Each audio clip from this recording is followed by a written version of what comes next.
രാഹുവിന്റെ ചാരഫലങ്ങളിൽ അവസാന ഭാഗം, അതായത് രാഹു ചന്ദ്രനിൽ നിന്നും 12-ൽ സഞ്ചരിക്കുമ്പോഴുള്ള ഫലങ്ങളാണ് ഈ വീഡിയോയിൽ പറയുന്നത്. എല്ലാ ഗ്രഹങ്ങളുടെയും ചാരഫലങ്ങൾ പറഞ്ഞതിന് ശേഷം അത് കേട്ടതിന് ശേഷമായിരിക്കണം നമ്മൾ ഇത് അനലൈസ് ചെയ്യേണ്ടത്. അപ്പോൾ നമുക്ക് ഓരോരോ ആഴ്ചയിൽ പോലും ഫലങ്ങൾ പറയാൻ പറ്റും. എല്ലാ ഗ്രഹങ്ങളുടെയും ചാരഫലം പറയുന്നതിന് മുമ്പ് നമ്മൾ ഇതുവരെ ആരും അങ്ങനെ കൂടുതൽ നമ്മൾ കേരളത്തിൽ അധികം ഉപയോഗിക്കാത്ത ഒരു രീതിയാണ് ഒരു ഗ്രഹത്തിന്റെ മുകളിൽ മറ്റൊരു ഗ്രഹം സഞ്ചരിക്കുമ്പോഴുള്ള ഫലങ്ങൾ. അത് നേരത്തെ 1-2 വീഡിയോ ഇട്ടിട്ടുണ്ട്. അതിനെക്കുറിച്ച് നല്ല ഡീറ്റെയിൽഡ് ആയിട്ടൊന്ന് പറയാൻ ശ്രമിക്കാം. അതൊക്കെ ഒരുപാട് സമയം എടുക്കുന്നതുകൊണ്ട് നമ്മൾ നെറ്റിൽ സെർച്ച് ചെയ്ത് ഇത് കൂടുതൽ മനസ്സിലാക്കാൻ ശ്രമിക്കുന്നതായിരിക്കും നല്ലത്. നമ്മൾ വീഡിയോ ഇടുമ്പോൾ പിന്നെ കുറച്ചുകൂടെ കാര്യങ്ങൾ നമുക്ക് മനസ്സിലാവും. അപ്പോൾ ഇതിൽ 12-ൽ രാഹു സഞ്ചരിക്കുമ്പോൾ ഉള്ള ഫലങ്ങളാണ് പറയുന്നത്. അപ്പോൾ 12-ൽ നമ്മുടെ അഷ്ടകവർഗ പോയിന്റ് എത്രയാണെന്ന് നോക്കണം. 28-ൽ കൂടുതലാണെങ്കിൽ നല്ല ഫലങ്ങൾ കിട്ടുകയും 22-ൽ കുറവാണെങ്കിൽ വളരെ മോശ ഫലങ്ങൾ, ഇതിൽ പറയുന്ന മോശ ഫലങ്ങൾ കിട്ടി, അങ്ങനെയാണ് നോക്കേണ്ടത്. അത് വളരെ വളരെ ഇമ്പോർട്ടൻ്റ് ആണ്, പല പ്രാവശ്യം പറയുന്നത്. പിന്നെ ഭൃഗുബിന്ദു ഉണ്ട്, അതും കൂടി നോക്കണം. അപ്പോൾ ഇത് നമ്മൾ ഇപ്പോൾ ഇനി അടുത്ത ദിവസം ഇടുന്ന വീഡിയോയിൽ എങ്ങനെയായിരിക്കും എന്ന് വെച്ചാൽ എന്തൊക്കെ കാര്യങ്ങളാണ് നമ്മൾ ശ്രദ്ധിക്കേണ്ടതെന്ന് ഡീറ്റെയിൽഡ് ആയിട്ട് ഒരു വീഡിയോ ഇടാൻ ശ്രമിക്കാം. അത് കുറേ സമയം എടുക്കുന്നതുകൊണ്ടാണ് ശ്രമിക്കാം എന്ന് പറഞ്ഞത്. മുമ്പ് 12-ാം ഭാവത്തിന്റെ കാരകത്വങ്ങൾ കൊടുത്തിട്ടുണ്ട്, അതൊന്ന് നോക്കിക്കോണം. രാഹുവിന്റെ കാരകത്വങ്ങൾ കൊടുത്തിട്ടുണ്ട്, അതും ഒന്ന് നോക്കിക്കോണം. അത് രണ്ടും കൂടെ കമ്പയർ ചെയ്തേച്ച് വേണം പറയാൻ. അതുപോലെ ഇനി രാശി ഫലങ്ങൾ കൊടുക്കും, അതും കൂടെ നോക്കിയിട്ട് എല്ലാം നോക്കിയിട്ട് വേണം നമ്മൾ ഇതിന്റെ ഫലങ്ങൾ പറയാൻ. അപ്പോൾ 12-ാം ഭാവം നമ്മൾ വ്യയസ്ഥാനമെന്നാണ് പറയുന്നത്, ചിലവിന്റെ സ്ഥാനമാണ്, ആശുപത്രിവാസത്തിന്റെ സ്ഥാനമാണ്. ലഗ്നം നമ്മുടെ തുടക്കമാണെങ്കിൽ 12 ഒടുക്കം, അതായത് ലാസ്റ്റ് സ്ഥാനമാണ്.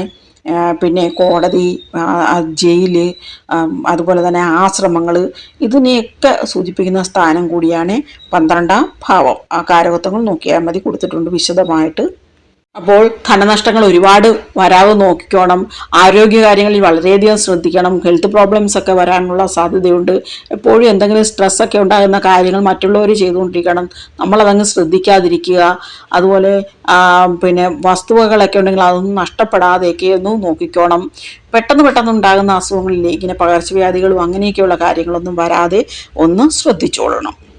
നമുക്ക് അതുവരെ ചെയ്തുകൊണ്ടിരുന്ന ജോലിയിലൊക്കെ കുറച്ച് ജോലി കുറവൊക്കെ ഉണ്ടാകുക, ജോലി സമയം കുറയുക, അല്ലെങ്കിൽ വരുമാനം കുറയുക, അങ്ങനെയൊക്കെയുള്ള സാഹചര്യങ്ങൾ ഉണ്ടാകാം. എന്തെങ്കിലും പ്രൊജക്റ്റൊക്കെ ഏർപ്പെടുകയാണെങ്കിൽ ഒരുപാട് ഡിലേ വരുന്നത് കാണാം. നമുക്ക് ജോലിയിൽ തന്നെ ഒരു സാറ്റിസ്ഫാക്ഷൻ ഇല്ലാതെ വരാം. പലപ്പോഴും അതിനൊരു ബ്രേക്ക് വരുന്ന ഒരു സാഹചര്യം വരാം. മറ്റുള്ളവരുമായിട്ട് അല്ലെങ്കിൽ സഹപ്രവർത്തകരുമായിട്ടൊക്കെ ഒരുപാട് തർക്കങ്ങൾ വരുന്ന ഒരു സമയമാണ്. ഇതിൻ്റെ അർത്ഥം മറ്റുള്ളവരെക്കാളും കൂടുതൽ തർക്കങ്ങൾ വരും. ഈ രാഹു എവിടെ നിന്നാലും ഒരു കുഴപ്പം സൃഷ്ടിക്കും. ഈ 12-ാം ഭാവത്തിൽ നിൽക്കുമ്പോൾ ഈ കുഴപ്പങ്ങൾ ഇച്ചിരി കൂടിയിരിക്കും. അങ്ങനെയാണ് നമ്മൾ മനസ്സിലാക്കേണ്ടത്. ഇപ്പോൾ ഈ 2025-ൽ മീനൻ രാശിക്കാർക്കാണ് രാഹു 12-ൽ സഞ്ചരിക്കുന്നത്. അപ്പോൾ നമ്മൾ പെട്ടെന്ന് നമുക്ക് ഒരുപാട് ഉദാഹരണങ്ങൾ ഇങ്ങനെ കിടക്കുകയാണ്. അതായത് കലാരംഗത്തുള്ളവരില്ലേ, കമലഹാസനായാലും മോഹൻലാൽ MG ശ്രീകുമാർ ആയാലും അങ്ങനെ ഒരുപാട് പേര് ഈ മീനൻ രാശിക്കാരാണ്.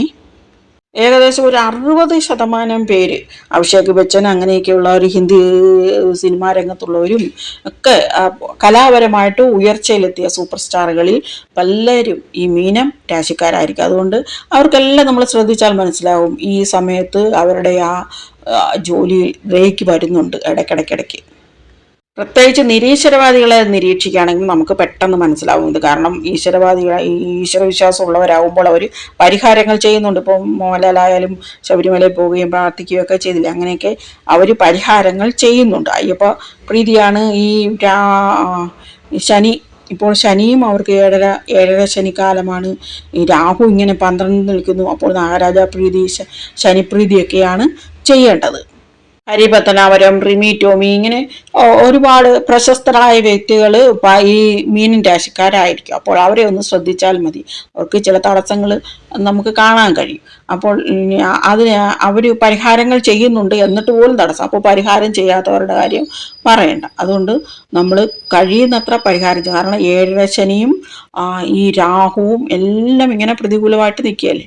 കഴിയുന്നതും ഈ മാസഫലവും ആഴ്ചഫലവും ഒക്കെ നോക്കിയിട്ട് അതിനനുസരിച്ച് നമ്മൾ പരിഹാരങ്ങൾ ചെയ്ത് ശ്രദ്ധിച്ച് നീങ്ങുകയാണെങ്കിൽ ഈ ആരോഗ്യ പ്രശ്നങ്ങളൊക്കെ നമുക്ക് കുറയ്ക്കാം. മറ്റുള്ള നഷ്ടങ്ങളൊക്കെ നമുക്ക് കുറയ്ക്കാൻ പറ്റും. ഞാൻ പണ്ട് ജ്യോതിഷം നോക്കിയിരുന്ന കാലത്ത് പറയുന്ന ഒരു കാര്യം, ഇപ്പം നമുക്ക് എന്തെങ്കിലും വാങ്ങിക്കണമെന്നുണ്ട്, ഇപ്പം നമുക്ക് മനസ്സിൽ തോന്നുക എന്തെങ്കിലും വാങ്ങിക്കണം എന്ന്. അപ്പം നമ്മൾ പറയുക ഒരാഴ്ച കഴിഞ്ഞ് വെച്ച് വാങ്ങിക്കാം, തന്നെ പറയുക.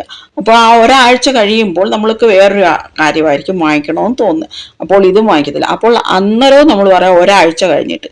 ഇങ്ങനെ നീട്ടിക്കൊണ്ട് പോവുകയാണെങ്കിൽ നമുക്ക് അനാവശ്യമായ ചിലവുകൾ അങ്ങ് ഒഴിവാക്കാൻ പറ്റും, ചിലവ് ചെയ്യുന്നവർക്ക്.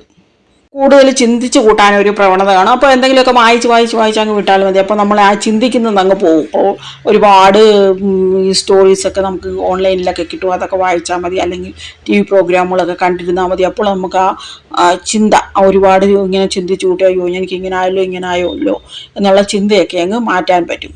പിന്നെ ഭയം, വെറുതെ ഇങ്ങനെ എന്തെങ്കിലുമൊക്കെ കാര്യത്തിൽ ഇങ്ങനെ ഭയം ഉണ്ടാകുന്ന ഒരു സമയമാണിത്. അതുപോലെ നമ്മൾ ഒറ്റപ്പെടുക എന്നുള്ളൊരു ഫീലിംഗ്, അത് തന്നെ മറ്റുള്ളവർ നമ്മളെ ഒറ്റപ്പെടുത്തും ഈ കാലഘട്ടത്തിൽ. അങ്ങനെ നമ്മൾ ഒറ്റപ്പെടുക എന്നുള്ളൊരു ഫീലിംഗ്.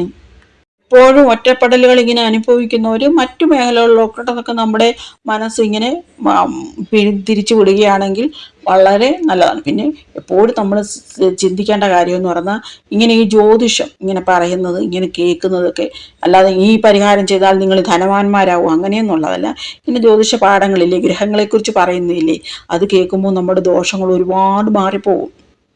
അല്ലെങ്കിൽ ഇങ്ങനെ ജ്യോതിഷത്തെക്കുറിച്ച് വായിച്ചാലും മതി, അത് മനസ്സിലാക്കാൻ ശ്രമിച്ചാൽ മതി. ലോകത്തിൻ്റെ സത്യാവസ്ഥ നമുക്ക് മനസ്സിലാക്കാൻ പറ്റും. വിശ്വത്തിൻ്റെ ആ സത്യം നമുക്ക് മനസ്സിലാക്കണമെങ്കിൽ ഒരേ ഒരു ശാസ്ത്രമേ ഉള്ളൂ, ഈ ജ്യോതിഷ ശാസ്ത്രം. അത് അത്രയും മനസ്സിലാക്കാൻ ശ്രമിക്കുക.